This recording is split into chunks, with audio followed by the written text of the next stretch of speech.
മക്കള്, വീട്, സമ്പത്ത് ഇത് ഉണ്ടാകാൻ ഏത് ദിക്റാണ് ചൊല്ലേണ്ടത് എന്നിങ്ങനെ ചോദിക്കുന്ന ഒരുപാട് ആളുകളുണ്ട്. ഫമൻ അറാദ അയ്യറുസുക്കൽ മാൽ, സമ്പത്ത് ആഗ്രഹിക്കുന്നവര്, മുതലിനെ ആഗ്രഹിക്കുന്നവര്, വൽ വലദ മക്കളെ ആഗ്രഹിക്കുന്നവര്, വസ്സഅത ഫിൽ മഈഷ, ജീവിതത്തിൽ എല്ലാം വിശാലമായി കിട്ടണം, ഒരു ബുദ്ധിമുട്ടും ഇല്ലാതെ ജീവിക്കണം എന്ന് ആഗ്രഹിക്കുന്നവര്, ദുന്യാവിലെ എല്ലാ കാര്യങ്ങളും എളുപ്പമായി കിട്ടണമെന്ന് ആഗ്രഹിക്കുന്നവർ, ഫൽ യുദാവിം, അവൻ പതിവാക്കിക്കൊള്ളട്ടെ എന്ന് പറഞ്ഞാൽ എല്ലാ ദിവസവും അവൻ ചൊല്ലട്ടെ, അലാഖുലി യാ ബാസിത്ത്, യാ ബാസിത്ത് യാ അല്ലാഹ് എന്ന ദിക്ർ അസ്മാഉൽ ഹുസ്നയിൽപ്പെട്ട ഏറ്റവും മഹത്തായ ഒരു ദിക്റാണ്.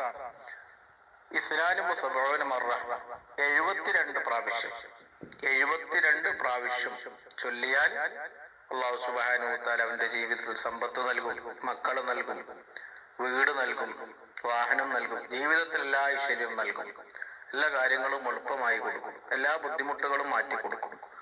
എന്നിട്ട് മഹാന്മാര് പഠിപ്പിക്കുകയാണ്, വഹുവ മുജറബുൻ, ഇത് മുജറബായ ഒരു അമലാണ്, മഹാന്മാര് പരീക്ഷിച്ചതാണ്, പരിശോധിച്ച് ഫലം കിട്ടിയ ഒരു അമലാണ്. അതാണ് മുജറബായ അമൽ എന്ന് പറഞ്ഞാൽ.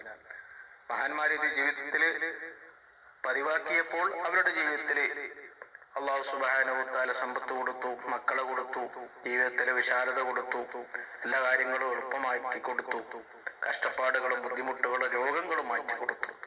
അല്ലാഹു സുബ്ഹാനഹു വ തആല നമ്മുടെ ജീവിതത്തിൽ ബർക്കത്ത് നൽകട്ടെ, സന്തോഷം നൽകട്ടെ, ഇസ്സത്ത് നൽകട്ടെ, ആഫിയത്ത് നൽകട്ടെ, മനസ്സമാധാനം നൽകി അല്ലാഹു നമ്മെ അനുഗ്രഹിക്കട്ടെ.